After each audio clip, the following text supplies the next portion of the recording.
I've spent months learning this strategy, and now I finally understand how the market moves. But this week showed me that understanding isn't enough. Going into week 7, I had multiple trades mapped out or setups mapped out. Clear bias, clear structure, and clear explanations. And throughout the week, these setups actually played out exactly how I wanted to. I did not record all of them because some were I saw during the week, but all of them went in the direction I wanted to. The issue this week wasn't the analysis, it was the execution and focus. Most setups didn't give me the confirmation that I needed to enter the trades. And some weren't during London session that I trade, so I couldn't enter. And I was already in one trade at the beginning of week at Monday or Tuesday, and normally I don't like to be in 2 trades, so that was the main issue this week. So let's start with what I thought was the best setup because it looked the cleanest. It was Euro JPY. As you can see, we had clear rejection from this area of interest right here. And I did enter, but I did not wait for the daily candle to close in and then give me the push. We did not get that. But on the 4-hour you can see that it was a really close call.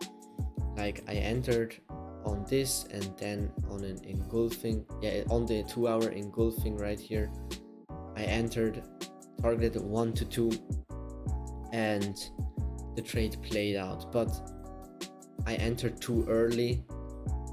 I still got a win, but I entered too early because the trade would have looked better if we closed on the daily inside of the area of interest, then get the push out like on all these rejections right here. But we never got that. I don't know why we disrespected this level.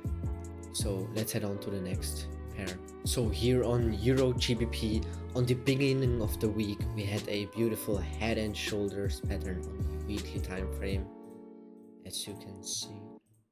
And I just wanted to get a quick retest of this neckline.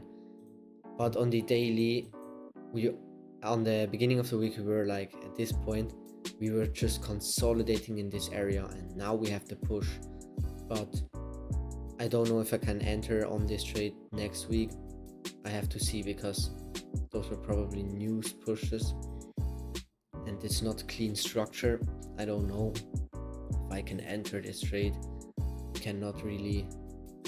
I would need a head and shoulders, market shift, or some type of confirmation. But this setup does not look too clean on the daily and 4-hour, but on the weekly it looks pretty good. So let's head on to GBP JPY. On GBP JPY, it was similar to Euro JPY, but I just wanted to get a retest to this area of interest or this area of interest. And we eventually got the area of interest dip right here, and I wanted to wait for a break of structure like a market shift and then a quick retest, or else I could not enter this trade because it's not good enough confirmation.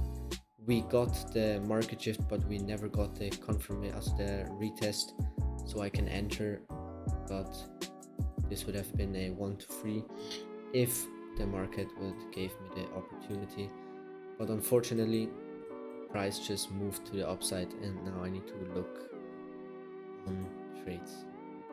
So let's head on to NZD USD. On AUD USD, that was a trade I couldn't take because I kind of missed it. We got a break of structure, a market shift, and that was kind of my confirmation because on the weekly we were at a high point and had the push down, so I'm waiting for another push down. So on the daily, I had this clean rejection 3 times, 4 times. Now I waited for the 4th time rejection, and on the 4-hour we got rejection and then a confirmation, break of structure, market shift, but I could not enter this trade. So On NZD/USD, we are in a really deep retest.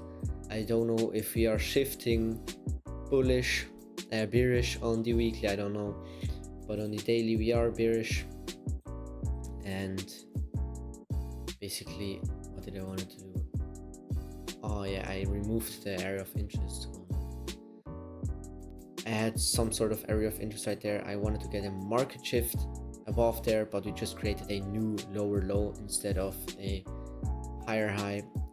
So I'm still waiting for a market shift so I can enter on longs again, because I kind of don't want to enter short right here and don't want to enter longs. And yeah, you can just ignore this one. I did not take a trade. So that was already it on NZD/USD.